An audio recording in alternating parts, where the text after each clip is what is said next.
Okay, I want to make a Bible study. John chapter 7, verse 7. The world cannot hate you. That's easy for you to remember. 7:7. John 7:7. The world cannot hate you, but it hates me because I testify that its works are evil. Wow. That just really hit me today, So you're going around fully now I'm telling you this, if you can get this, you will separate yourself out of the world and you will not have worldly problems anymore. We live in the world, but all the problems you have come from your finances, your job, your junk food, and your lack of sleep, and your lack of drinking water. Those four things create 90% of all the problems for humans. So Jesus, I want to tell you the difference between us and Jesus. We think we're going to go do something in the world so we can prosper, and Jesus is actively going around and testifying that all the works in the world are evil. Now, I want to say that again so you understand. Jesus is actively testifying all the time. The Word of God testifies against the world. Now, what did he say specifically? The world cannot hate you. Why? Because you participate in everything the world does. The world does not hate those who participate. The world's like a carnival. And everybody shows up to get on the rides, and they put their kids on the rides, and they buy their kids video games and evil shooting and kill in Hollywood, all the killing and sex and lust, and all the movies against God and taking God's name in vain all the time. The world will not hate you if you participate in the world. But the minute you stand up and start talking about Jesus, the world will hate you. That's why anyone in Hollywood who starts talking about Jesus is immediately banned from Hollywood, for the most part. It'd be like getting up and, I've been in groups like this. They say, "What are you doing here? We all don't believe in God. We hate. What are you doing here? Why are you here?" I say, "You came up to me. I was just standing here." And they turn around and walk away. If the minute you start talking about Jesus, they hate you.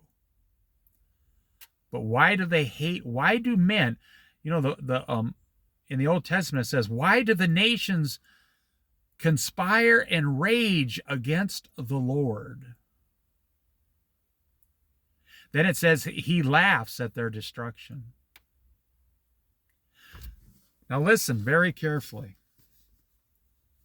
The first part was, the world cannot hate you because you are fully one. You think, "Oh no, I'm a Christian. I'm good to go. I got a ticket to paradise, 2 tickets to paradise." No, I got a ticket to paradise. When I'm done with this world, I got a ticket to paradise. I believe in Jesus. Well, I'm telling you, that may be true, but you don't believe in Jesus enough to get out of to stop participating in the things of this world. You don't believe in Jesus that much. You only believe in Jesus enough to be saved, but not enough to make changes. Most people in the 30s and 40s and 50s don't realize how short their time is left. How little time they have left. You turn 60, you go, "Wait a minute, I better get rid of my worldly things and start following Jesus."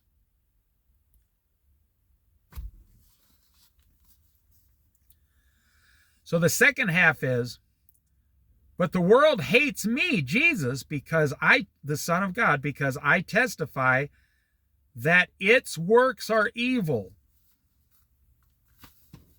Its works are evil. I testify that the works of this world are pure evil. Now, that's not my words. That's not your words. That's the word of God. That's Jesus Christ saying, the works in this world are evil, and Jesus, Jesus, testify freely and openly that what you're doing down here is evil. And here's the problem the average American Christian has. Well, yeah, I know evil exists, but that's not me, man. I'm not like that. I'm not one of the ones that does that. I'm telling you, having a house mortgage is evil. If you haven't figured that out, then you're just very stubborn. Why do you have a mortgage? Well, you want equity on your retirement. You want $400,000 when you retire, and the only way to get it in America is to sell your house after 30 years.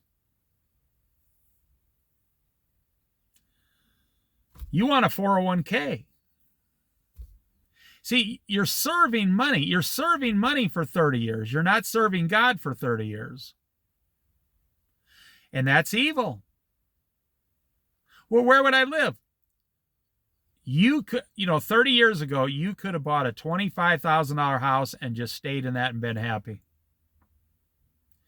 Could have paid cash for it, or just had 5 years of payments, you're done. Well, how could I do that? Well, my grandparents did it. Then your parents did it. But now you, all of a sudden, need a $300,000 house, and your children will need a $600,000 house. Don't you understand? The works of this world, is to tie your time up for 30 and 40 and 50 years outside of Christ. Now, I'm going to finish this.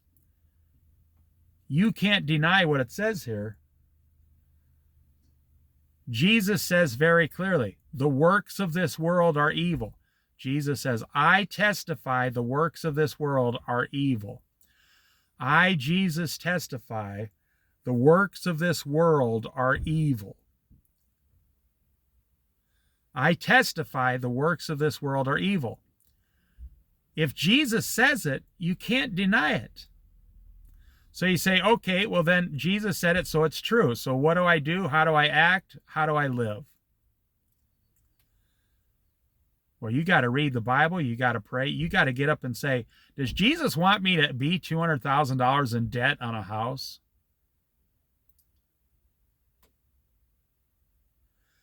Does Jesus want me to owe $15,000 on credit cards? Does Jesus want me to have a $700 a month car payment? When Jesus said, and that's why I harp on this all the time, what other works are there? There's money, your family, your job, your debts, your food, your housing, your clothing, and your education. And Jesus calls them all but filthy rags, and all of these works are evil. This is the words of Jesus. And he says, and the works, and the fact that I testify to these things means the world hates me, Jesus. So if you give up the world like I have, and millions and millions of us have given up the world. If you give up the world like I have, and you talk about Jesus, the world will hate you also.